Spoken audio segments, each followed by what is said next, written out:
All right, folks. We're going to talk about surface area and volume of spheres today. Section 11.6 in your book. You're going to have some homework tonight, page 737, number 13 through 19 odd, and problem number 29. So let's go ahead and get started really quick. So go ahead and a little review from what we've done so far. A couple different shapes there. Cone with a diameter of 8 inches and a height of 14 inches. Rectangular prism, 6 by 4 by 10, and a square-based pyramid with a base edge of 8 inches and a height of 12 inches. What are the volumes of the three figures from least to greatest? So let's go ahead and sketch this out. We've got a cone here with a diameter of 8, so the radius is 4. And we know that the height of the cone is 14. So if we want to find the volume of the cone, remember the volume of the cone is going to be the area of the base, which is going to be the area of that circle, which is the radius squared, which is 16, times pi. So the area of the base there, 16 pi, times the height of 14, divided by 3. So go ahead and simplify this down and get a let's get a decimal approximation for it, since we're going to be comparing it to things that don't have pi in them. So I guess I was just doing this problem, but you should probably pause this video and take 2 minutes to do this yourself, and then watch the rest of it. So go ahead and pause and go ahead and rank them from least to greatest volume. Alright, so if you do that calculation, you should get roughly 234.572, and those are inches cubed for that volume there. So let's find the volume of the rectangular prism. That one is very straightforward. That volume is just going to be 6 times 4 times 10, which is 240 inches cubed. And then the last one, the square pyramid. So let's calculate that volume real quick. And you're going to get the area of the base. It's a square pyramid, base edge of 8. So that volume is going to be 8 squared, the area of the base, times the height, 12, divided by 3.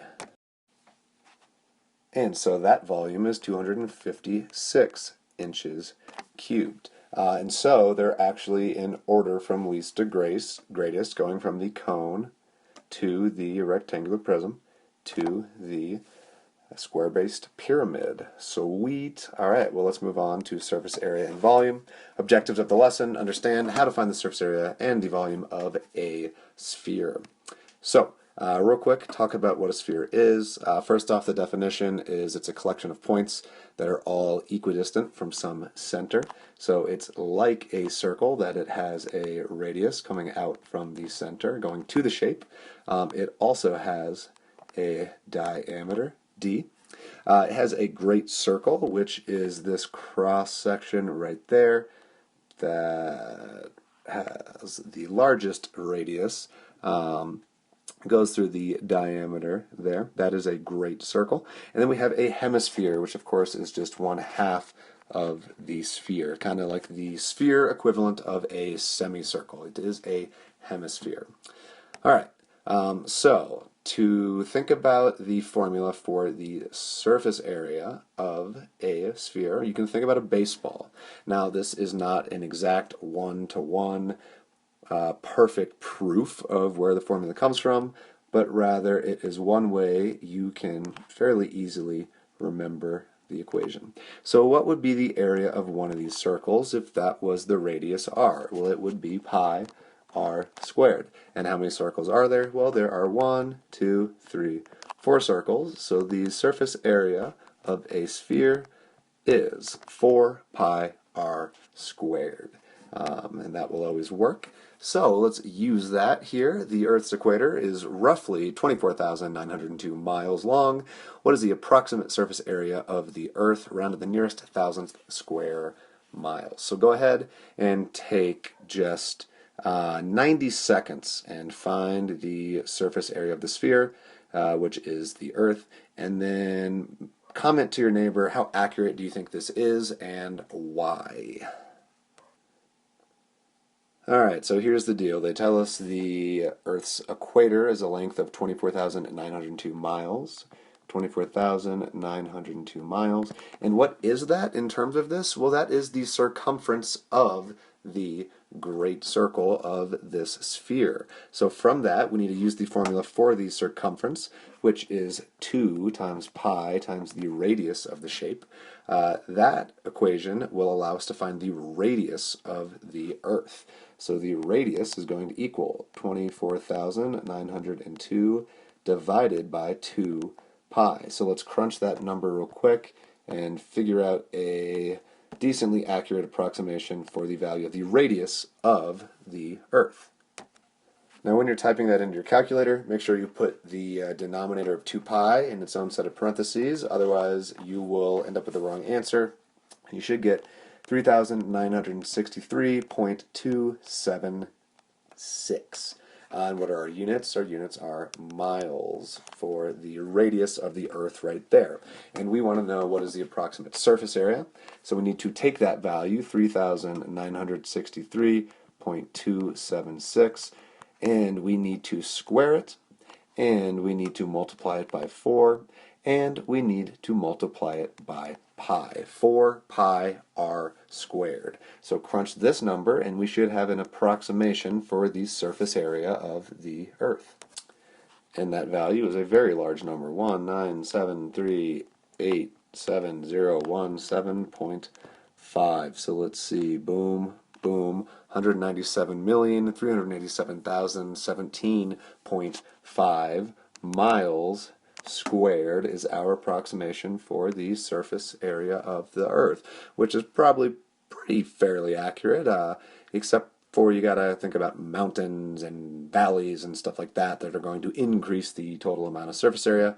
But this is a fairly reasonable approximation and a good practice of using the surface area of a sphere formula. So let's move forward now. And let's start thinking about volume. So if we wanted to find the volume of this cylinder, what would we do? Well, let's say it's this special cylinder where the height is 2 times the radius of the cylinder. What would be the equation for the volume? Well, it would be the area of the base, which is pi r squared, times the height, which is 2r. And so you could write this as 2 pi r cubed would be the volume of the cylinder there. Now let's think about how that would compare to the sphere that you might be able to fit inside of the same radius. How would that volume compare? Well, there you see it a little bit better fitting inside there. They have the same height, they have the same radius, and I want you to predict what is the relationship between their volumes. That is, how much vacant space is left between the sphere and the cylinder. So I want you to make a prediction, and then I want you to go to this URL, tinyurl/PGH, as in Proof Geo Honors, sphere. So please pause this video, watch that video, and then after that video, come back to this video, and we will continue on with our lesson. tinyurl.com/PGH sphere. Okay, you should have watched the video by now, and we will move forward. You should have found this relationship there.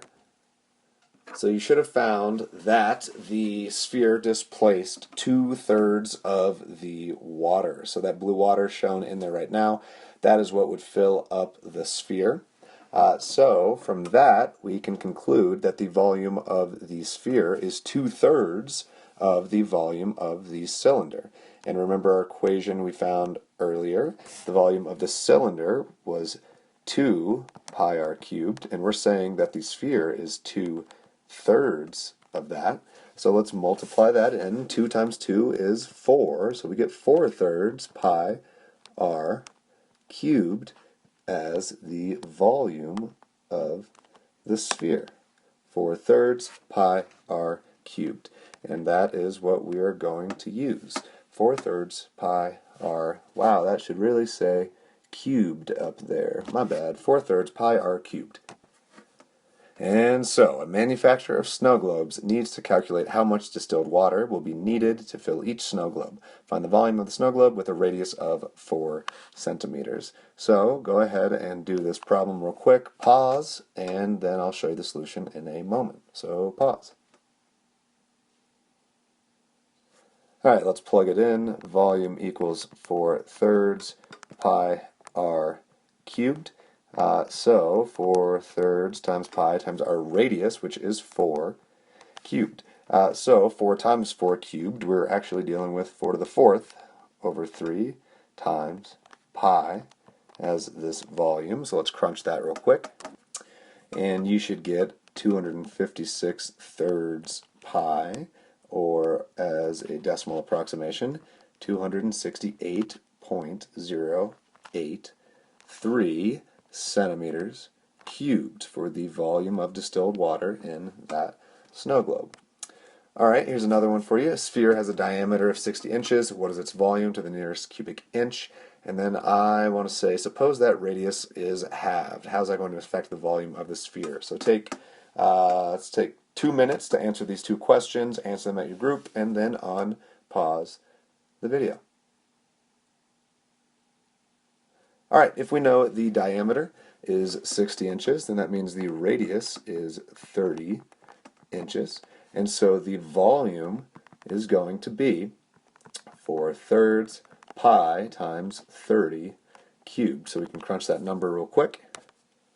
And you'll get 36,000 pi, which is roughly 113,097.336, and our units are inches cubed. So there is your value right there. And the question is, suppose the radius of the sphere were halved, what would that effect on the volume be? Well, that would cut the volume by 1/8, which is 1/2 cubed. So, check it out for yourself. Calculate the volume with the halved radius. The radius was 30, it's now 15, so we get 4/3 pi times 15 cubed, which is, boop, boop, boop, boop, going to be 4,500 pi. And what's the relationship there? 36,000 divided by 4,500 is indeed 8. So remember, it's like the whole scale factor of side to area. You have to square it. Well, to volume, you have to cube it. Alright, a few more problems for you to try. The volume of a sphere is 5,000 meters cubed. What is its surface area to the nearest square meter? So take a minute, try to figure this out. Think about what you know. You know the volume is 4/3 pi r cubed. You know that surface area is 4 pi r squared. You know the volume is 5,000, so you can plug that in. Find your radius using a cube root and some multiplication there. And then you can use that radius, once you find it, to calculate the surface area. So go ahead and try this problem real quick. Let's go 3.5 minutes. If someone in the class wants to present it, go for it. Otherwise, I'll show you in a bit. So give it a shot. Alright, so 5,000 equals 4/3 pi r cubed. So we need to multiply by 3/4 to get 3/4 times 5,000 equals pi r cubed. So we need to divide by pi. So I can say 3/4 pi times 5,000 equals r cubed. So I need to cube root. So I can say the cube root of 3/4 pi times 5,000 equals r. And to enter this into your calculator, I would press the cube root button, which is the math button, and then it's option number 3. I lied, option number 4, the cube root option. Option number 4, math 4, you get the cube root symbol right there. If you're on a new calculator, you'll actually get the cube root with the line. If not, if you're on an old one, it'll give you a parenthesis like that. And then what I would do is I would open a new parenthesis, type 3 divided by, open a parenthesis, 4 pi, close your parenthesis. Close your parenthesis just again, but just one time there. See, that closes that, and that closes that. And then I would multiply by 5,000 and hit enter. And your calculator would tell you that that radius is roughly 10.608. And then I wouldn't press any other buttons because I want to take that number and then I want to use the surface area equation. So I'm going to steal this and pull it up here, because the surface area will equal that number, the radius, squared times pi times 4. That's a 4, not a 9. That will equal the surface area. So on your calculator, what I would do is I would hit the squared button right away, and it will say ANS with a squared there. It's going to square that 10.608's exact value, and then I would multiply that by 4 and multiply that by pi to get my approximation at 1414 and 0.048. But it says it wants it to the nearest square meter, so we would say 1,414 meters squared is the approximation that they were looking for.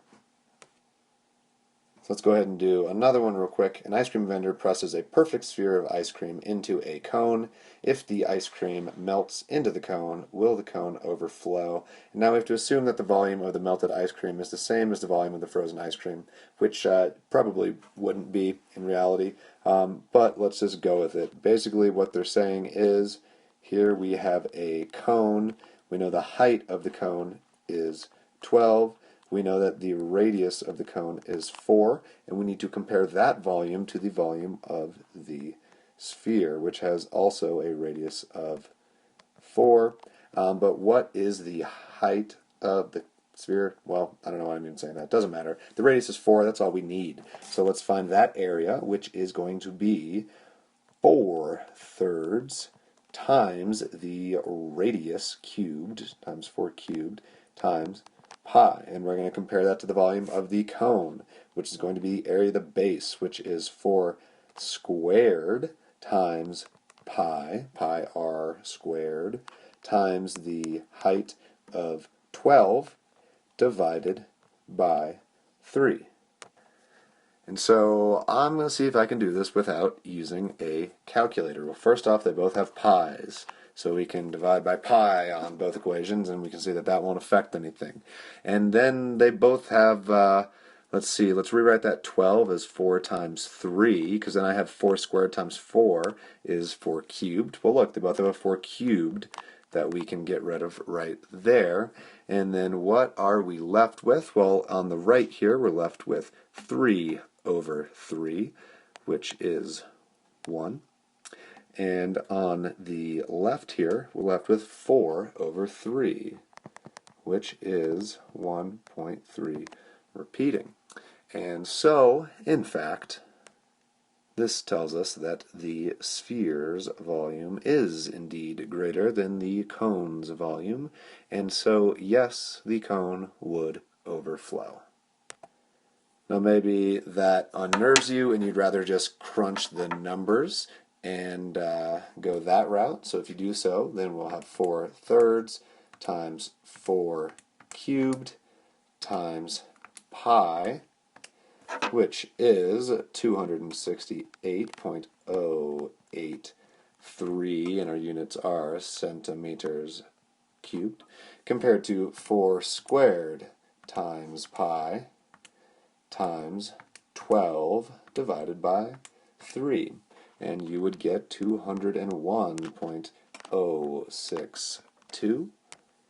And if you took that 268 number and divided it by that 201 number, you would indeed get the fraction 4/3. So again, reinforcing the way we solved it a moment ago. But yes, you're going to get sticky fingers no matter what. So go ahead and now take a minute. You don't need to do it as board work. If you want to do it as board work, go for it. But pause the video real quick, calculate the volume and surface area of both of these shapes, and then I'll hit you with some answers. Alright, first one, let's look at that as a cylinder with a radius of 2 and a height of 2.5 with a hemisphere on top, also with a radius of 2. So let's calculate the volumes first. 4/3 pi radius is 2 cubed. So that number is going to be the volume of the full sphere. So it's a hemisphere, so we need to divide that by 2. So let's put a 2 down there. And we need to add to that the volume of the cylinder, which is the area of the base, which is pi r squared, which is 4 pi, times the height of 2.5. So let's crunch that number real quick. And you should get a total of 46/3 pi, which is roughly 48.171 for the volume of that first shape. Now let's find the surface area of that shape. Surface area of that shape is going to be half the surface area of the sphere, which is going to be 4 pi r squared divided by 2, because it's only half, plus the surface area of the cylinder, which is going to be the lateral area, which is the circumference of the circle, which would be 4 pi, times the height, which is 2.5, plus the area of the base, which would be one circle there, which would be, again, 4 pi. So if you were to add all of that together, you get this number, 22 pi, and roughly 69.115 centimeters squared. So that's for the first shape. Go ahead and do the second one now. Volume of that second one is going to equal the volume of the sphere, which is 4/3 pi times the radius, which again is 2, cubed, plus the volume of the center, which is that cylinder, so the area of the base, which is pi r squared, so 4 pi, times the height, which is 2.5. So we can crunch that real quick. You will get roughly 48.171, which is 15.3 repeating pi. And again, that's the volume, so that would be centimeters cubed.